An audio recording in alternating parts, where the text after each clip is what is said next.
Morning guys. अभी आ चुके हैं राजगीर हम और अभी बज रहे हैं 4।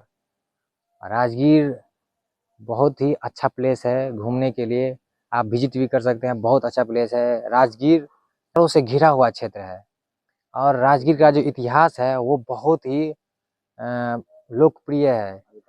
और यहाँ पे अभी काफ़ी ठंड है और राजगीर का जो इतिहास है वो बहुत ही गोल्डन माना जाता है, क्योंकि राजगीर एक समय पे मगध की राजधानी हुआ करता था और बहुत ही ज़्यादा रिच सिटी माना जाता था।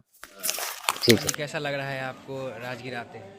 अच्छा लग रहा है मेरे को, बहुत खुशी हो रहा है राजगीर आके।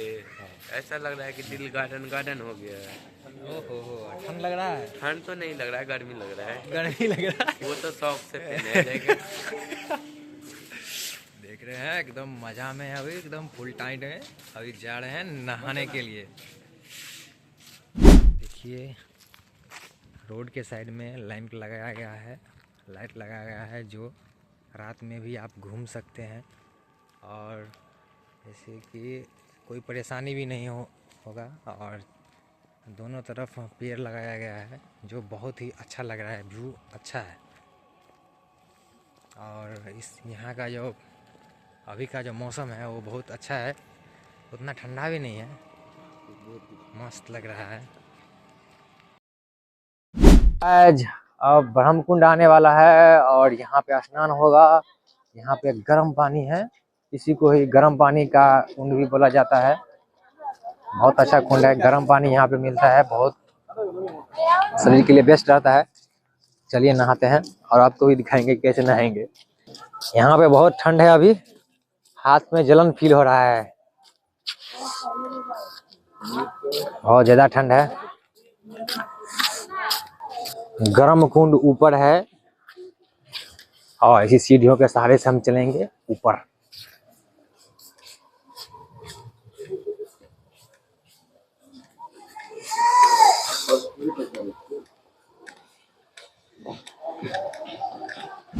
तो गाइज बहुत ठंड है यहाँ पे।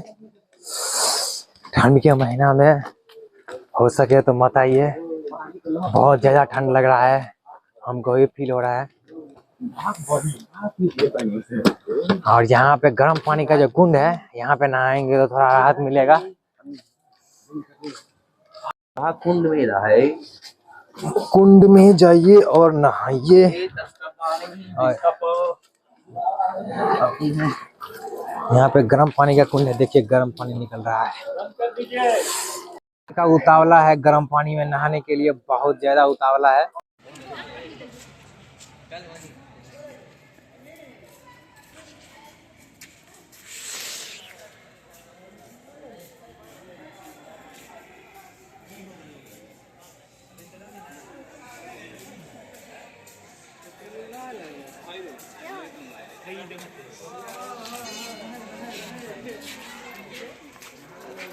हनुमान मंदिर, जय हो।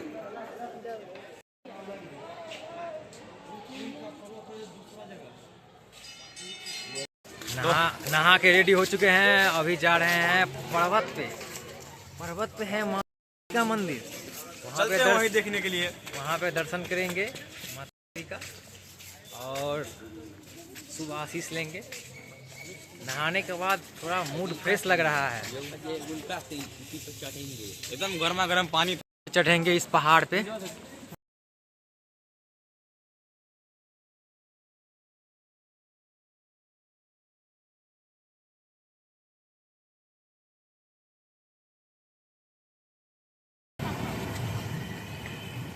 कैसा लगेगा? एकदम अच्छा लगेगा, जैसे कि एकदम बिहार का फेमस है ना लिट्टी चोखा। खाएंगे और खो जाएंगे, मस्ती में रहेंगे, बस पहाड़ पे चढ़ेंगे, मजा आएगा पहाड़ पे चढ़ने में। इसी रास्ते से जाएंगे।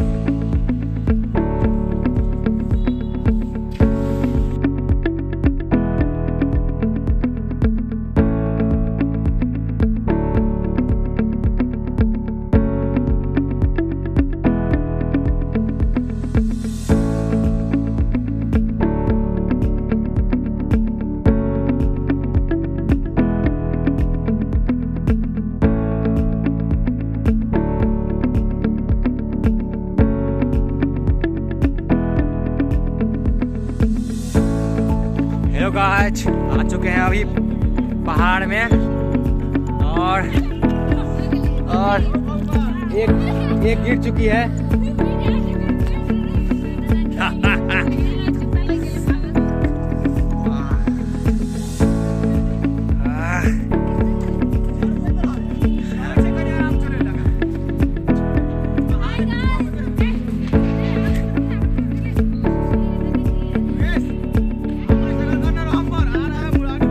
मुरारी भाई आ रहे हैं।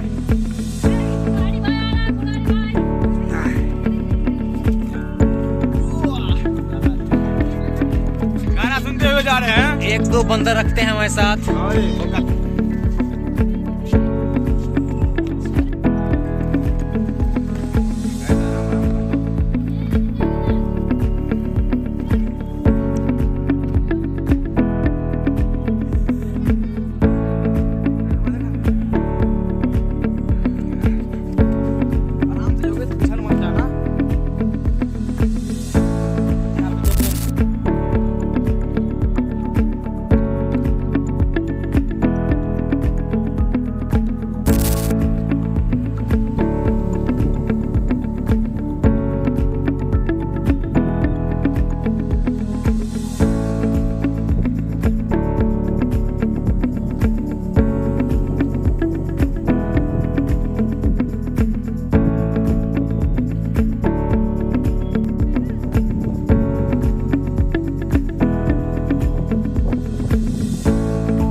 पे उसका मूर्ति सब रखा गया है म्यूजियम में,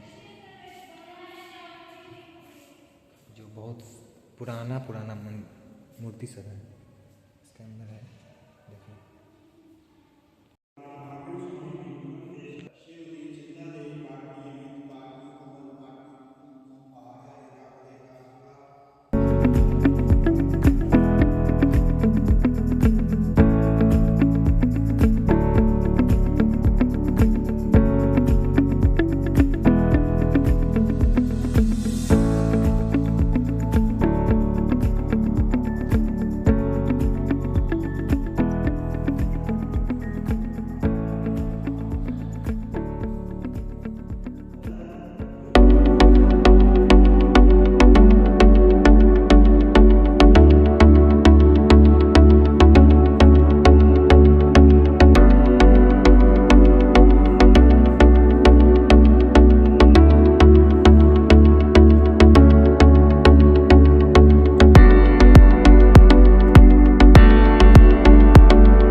कैमरामैन दिखाइए।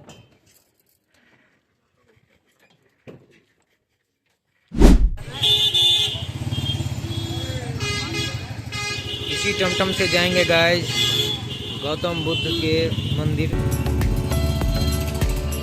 और बिंबिसार का अखाड़ा और जरासंध का जेल। जैसे बोले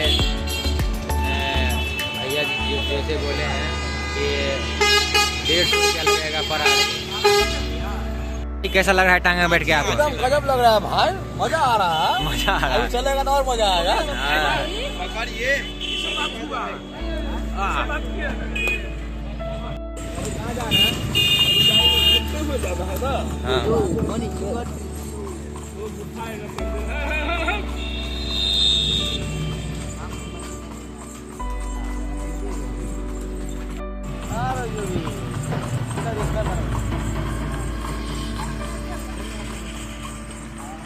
यही है स्वर्ण भंडार, यहीं पे सोना सब रखा जाता था।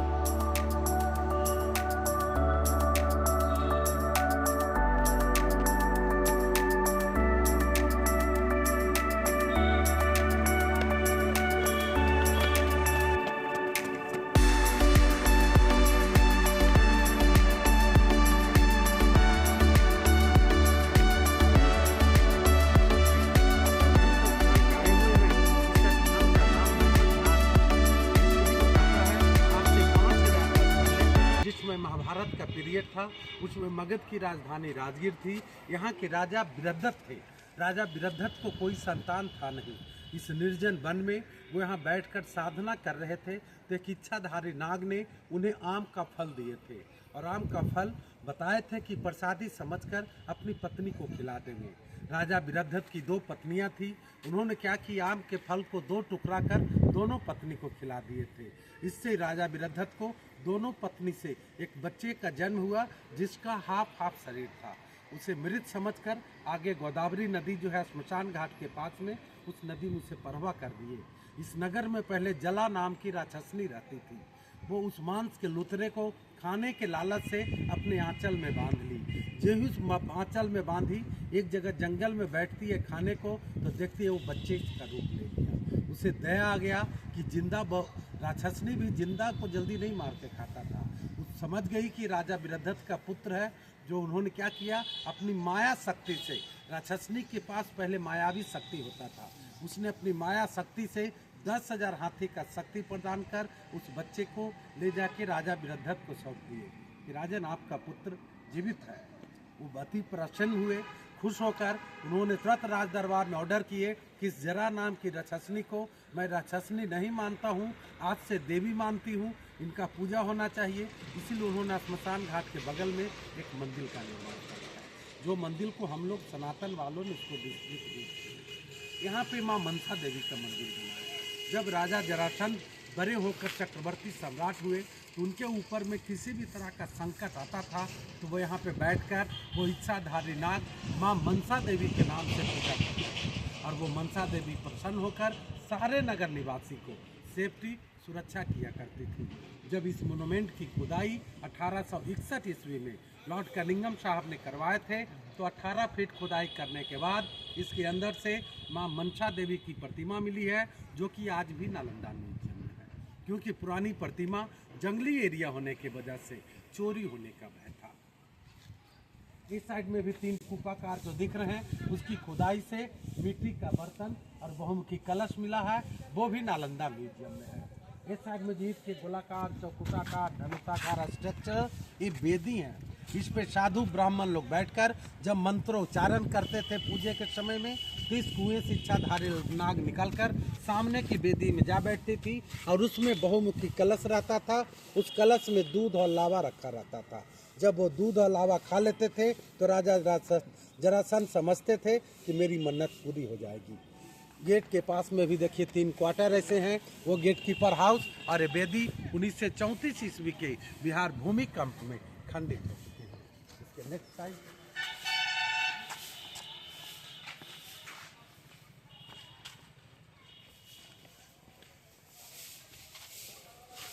इस साइड में भी जितने भी ईंट के गोलाकार चौखुटाकार स्ट्रक्चरर समस्त वेदी, इन सबों पे साधु महात्मा लोग बैठकर साधना किया करते थे।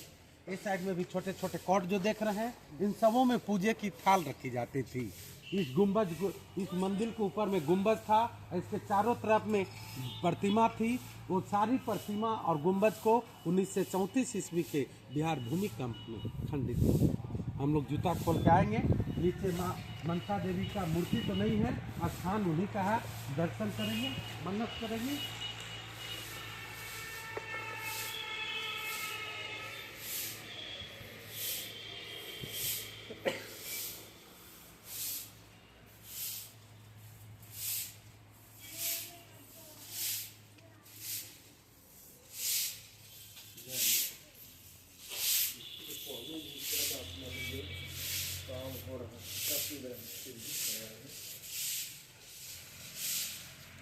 अंदर का जो दरवाजा छोटा सा देख रहे हैं सर जी, इसके बारे में भी बताया जाता है कि राजा लोग दरवाजा इसीलिए छोटा बनाते थे कि कोई नास्तिक भी माँ के चौखट पे आ जाए तो सर ऑटोमेटिक झुक जाए।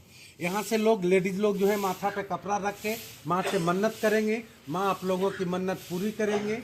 हम लोग भी माँ से मन्नत करते हैं कि यहाँ जो भी श्रद्धालु लोग आए उनकी दिन दुगनी रात चौगनी वृद्धि हो, घर में वृद्धि हो, सभी निरोग रहें, सबों का यात्रा मंगलमय हो। आप लोग अपने अपने माँ से मन्नत करेंगे। जो मन्नत करेंगे किसी को बोलेंगे नहीं। यदि मन्नत पूरा हो जाएगा तो नवरात्रे के समय 9 कुमारी कन्या को मीठा भोजन करा देंगे। यहाँ पे माँ का नारियल चुनरी सिंदूर टिकुली चढ़ता है। माँ को एक पीढ़ी का दाम 51 रुपया पड़ता है। आप लोग का इच्छा हो तो माँ के अर्पण करेंगे, नहीं इच्छा हो तो भी माँ के गोद लगेंगे। और मैं प्राइवेट गाइड ब्राह्मण ठाकुर हूँ सर जी। आप लोगों से भोजन के वास्ते अपने अपने हाथों से जो हो सके 21 कामन दान करके जाएंगे। दान किया हुआ चीज़ कभी निरर्थक नहीं होता है, वही सकल परिवार को सार्थक होता है। जय माता। हम ऊपर में है, मन्नत कर लीजिए। जब ये आए हैं जरासंध के रणभूमि में, यहीं पे जरासंध को मारा गया था भीम के द्वारा। यही अखाड़ा है। पाए कौड़ी मिले अखाड़ा कौन हुआ यहीं पे हुआ था। यहीं पे कृष्ण भगवान ने आदेश दिया था भीम को कि कैसे मारना है जरासंध को। जरासंध कंस का ससुर था। कंस के यहाँ से दूध आता था और रोज दूध और चंदन से मिलाता था। मस्त व्यू है।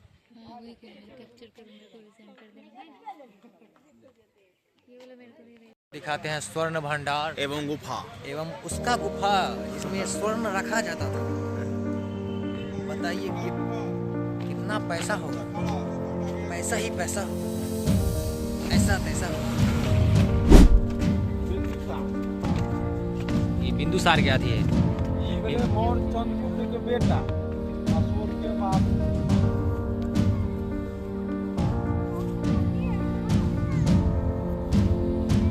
गुप्त के वंशज में गुप्त वंश है, तो वो तो एठाम के नहीं विराट के साथ विक्रमादित्य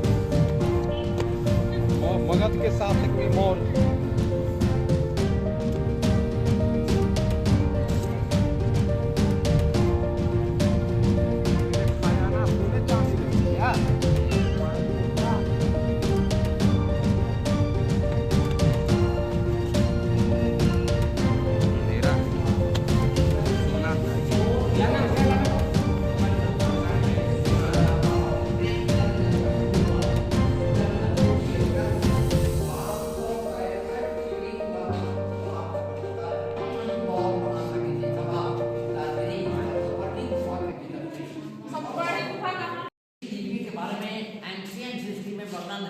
कि लिपि जो विद्वान पढ़ेंगे तो वो दरवाजा आपके आप खुल जाएगी। लेकिन सर ये लिपि किसी के प्रभाव है। आर्कोलॉजिकल सर्वे करने वालों का कहना है कि शंख लिपि है, क्योंकि इसमें पूजा परफेक्ट ऐसे हैं जो कि शंख आकार का मिल रहा है। तो प्राचीन जमाने में जितनी पुस्तकें होती थी वो नालंदा लाइब्रेरी में रखी जाती थी। जब 1199 में बख्तियार खिलजी का नालंदा यूनिवर्सिटी पर आक्रमण हुआ, वो तो आग लगा दिए। 6 महीना वहाँ चलता रहा। तो वहाँ की पुस्तकालय जो थी रत्न दधी, रत्न रंजन और रत्न सागर, ये तो जल गए। उन भाषाओं में संखलिपि का आज तक पढ़ाई हुआ है। बगल वाली की बात नहीं। ये तो जंगल झाड़ी मिट्टी में ढका हुआ था। एशिया महादेश में 3 ही यूनिवर्सिटी का नाम आता है। प्रथम तो हुआ तक्षशिला, जो आपका पाकिस्तान और अफगानिस्तान के बॉर्डर पर है, जिसका राजधानी बेलूचिस्तान हुआ। द्वितीय नालंदा और तृतीय विक्रमशिला, जो भागलपुर में है। तो नालंदा में 2 चाइनीज विद्यार्थी थे, फाहियान और हुएनसंग साहब जब भारत भ्रमण यात्रा किए तो उनके भारत भ्रमण यात्रा की रिपोर्ट पर यहाँ की खुदाई 1905 में लॉर्ड कनिंघम मार्शल साहब ने करवाए तो 2 गुफाएं मिली। अब उसमें पूर्वी गुफा 2 तल्ले का प्राचीन बौद्ध विहार मिला। ये बौद्ध विहार 1934 के बिहार भूकंप में टूट गया।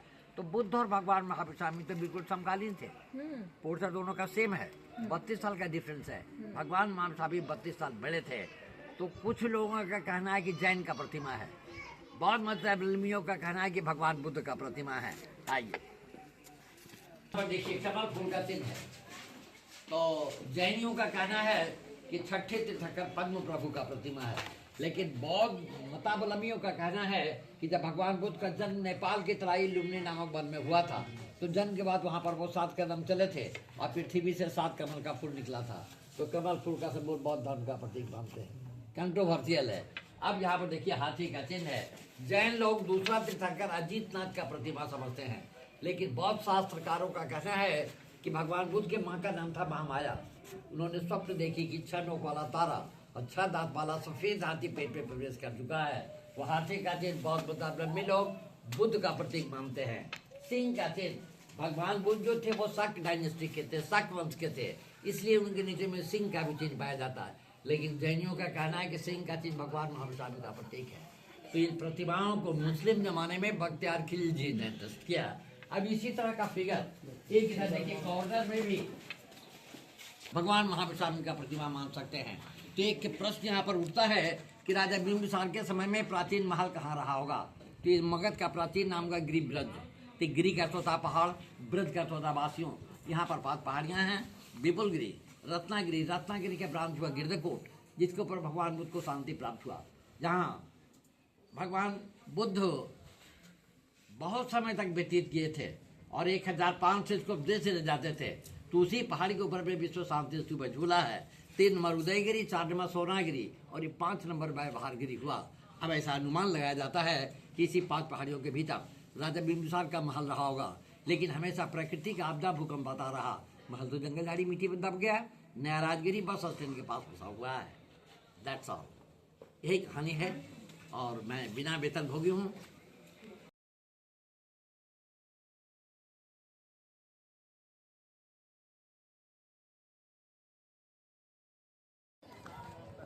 गैस तो हम सब फाइनली देख चुके हैं। स्वर्ण भंडार। स्वर्ण भंडार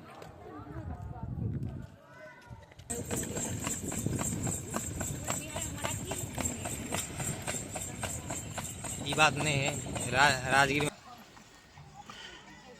तो गैस ये आ गए हैं योगेश जी अपने कार्यक्रम। बहुत मशक्क़तों के बाद, बहुत ज़्यादा परिश्रम करने के बाद हम भगवान बुद्ध के मंदिर पहुंचे हैं। अब देखेंगे भगवान बुद्ध।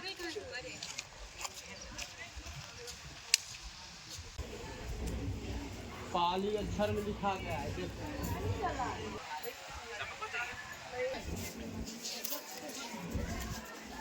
यहाँ पे बहुत भिक्षु भी आते हैं।